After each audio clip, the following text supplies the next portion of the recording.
They're just talking about the blood clot thing. Of course, people recommend, just take some aspirin. Don't worry about them blood clots. Take some aspirin. No big deal. It's funny that you all mentioned that. I wasn't planning on talking about this right now. I was going to talk about it later. But there is a new study about aspirin and COVID. In case you did not know, aspirin has been studied pretty extensively with COVID.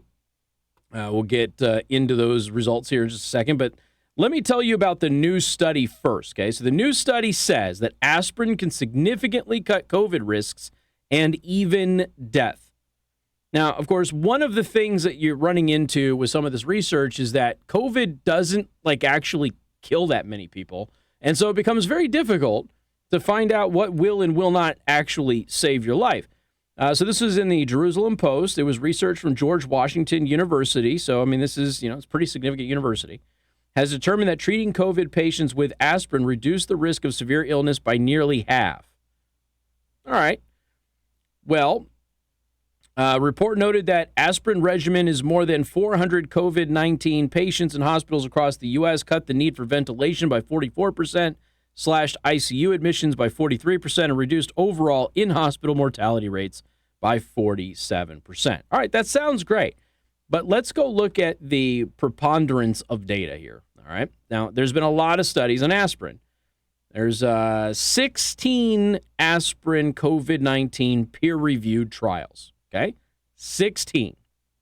Now, when you start looking at all of them, you start to find that, aspirin can actually work kind of good, as long as it's not late. Again, everything starts getting a much less effective when it's late. So here's the thing.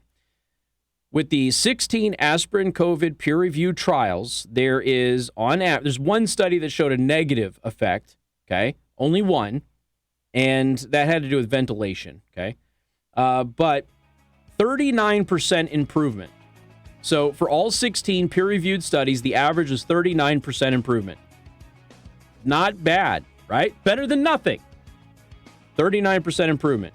When you get into late treatment, it is only a 4% improvement. All studies combined, aspirin being used to treat COVID is about a 20% improvement. But late use, just like hydroxychloroquine and ivermectin, dramatically gets less effective. But with the peer-reviewed trials, as long as you start using it early, there is a 39% improvement as an aggregate, okay, median for those 16. Just something for you to consider. Got more coming up. Newstalk 95.3, Michiana's news channel. MNC News Time is 3:31. Time to check out Impress Jewelry Creations, creating meaningful jewelry for the moments that will last a lifetime. This is